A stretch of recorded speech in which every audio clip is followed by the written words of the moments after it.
Hello বন্ধুরা, কেমন আছেন সবাই? আশা করি সবাই ভালো আছেন। ইনশাল্লাহ আমি অনেক ভালো আছি। আজকে আমি কথা বলবো কম্পিউটারে কি কি থাকলে একটা কম্পিউটার ভালোভাবে চলে। তো আপনারা স্ক্রিনে যে ছবিটি দেখতে পাচ্ছেন সেখানে দেখতে পাচ্ছেন একটা মনিটর, একটা সিপিইউ, একটা মাউস এবং একটা কিবোর্ড রয়েছে। তো এই কয়টা জিনিস হলেই কম্পিউটারটি ভালোভাবে চলে। এই কয়টা ব্যতীত কিবোর্ড যদি না থাকে তো কম্পিউটার দিয়ে মাউস দিয়ে সব কাজ করা যায় না, কিছু কিছু কাজ করা যায়, এবং মাউস না থাকলে কিবোর্ড দিয়েও কিছু কিছু কাজ করা যায়। তবে একটা আর একটার উপর নির্ভরশীল কম্পিউটারের এই চারটি পার্ট। তো কম্পিউটারের মূল হলো সিপিইউ। যে চারকোনা বক্সটি আপনারা দেখতে পাচ্ছেন এটা হলো সিপিইউ। তো এই সিপিইউ হলো কম্পিউটারের ব্রেন বলা যায়।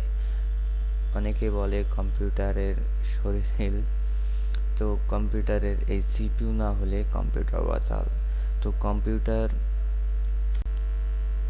কম্পিউটার ভালোভাবে চালাতে গেলে আপনাকে অবশ্যই এই সিপিইউ থেকে ভালোভাবে যত্ন করতে হবে এবং সুন্দরভাবে রাখতে হবে।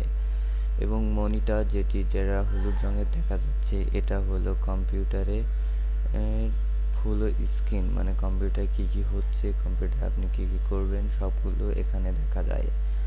তো এটাই হলো কম্পিউটারের মূল উপাদান। এই চারটি হলো কম্পিউটার। এই চারটি থাকলে আপনি কম্পিউটারটি অনেক ভালোভাবে রান করতে পারবেন। কম্পিউটার আপনার চালাতে কোনো অসুবিধা হবে না। তো বন্ধুরা, যদি আমার ভিডিওটি ভালো লেগে থাকে অবশ্যই সাবস্ক্রাইব করবেন, লাইক করবেন এবং কমেন্ট করবেন।